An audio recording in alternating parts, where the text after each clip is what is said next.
Michelle, heads up. The water pressure sucks. I couldn't even get this to fill up.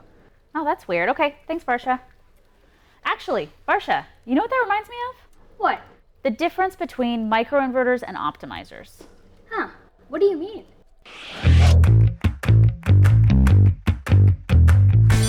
So Barsha, when you think about the difference between microinverters and optimizers today, what do you think of?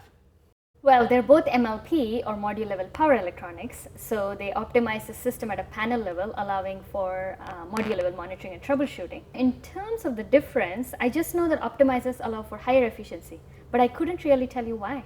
Optimized at a module level, but there is one large difference, that microinverters are actually limited at a panel level. And I'm with you, I wasn't able to actually explain this before I used the simple analogy of cups versus buckets. Think about if we had multiple faucets and we turned them all on at the same time. Do you think they would have the same level of water pressure? No, probably not. So you can think of those faucets as the modules on our roof, our solar panels. So they're all producing at varying levels depending on where the sun's at during the day and where the sun is actually hitting on our roof at that given time, right? Right. So think about back to those faucets. They all have varying levels of water pressure. What would happen if we put a cup under each of those faucets, a small cup under each of those faucets? I think some would overflow and some wouldn't even fill up all the way. Right. So the ones that are overflowing, we can think of those as overproducing modules, right? The ones that are actually being hit with that sun, direct sunlight in a perfect time of day, right? So with a microinverter solution, you can think of those microinverters as the cups, because those overproducing modules are actually overproducing and we're clipping that energy. We're losing that energy. So it's kind of like the overflowing cups, right? We're clipping at a module level.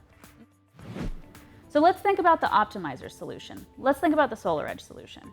What would happen if we had all of those faucets, they had varying levels of water pressure, we're turning them all on at one time, but we put a big bucket under all of them? Well, I guess in that case, we would be able to harvest all the water regardless of the water pressure. That's right.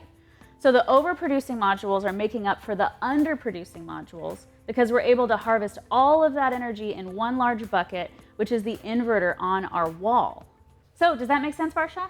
Yes, Michelle, that absolutely makes sense. So basically, microinverters are like cups and our power optimizers are like buckets. They're able to harvest and deliver more clean energy. Exactly. And that completes this lesson in Edgeonomics 101. Are you a sales professional looking to dig deeper into training? Check out our Edge Academy in North America YouTube channel for more sales strategies and SolarEdge product knowledge.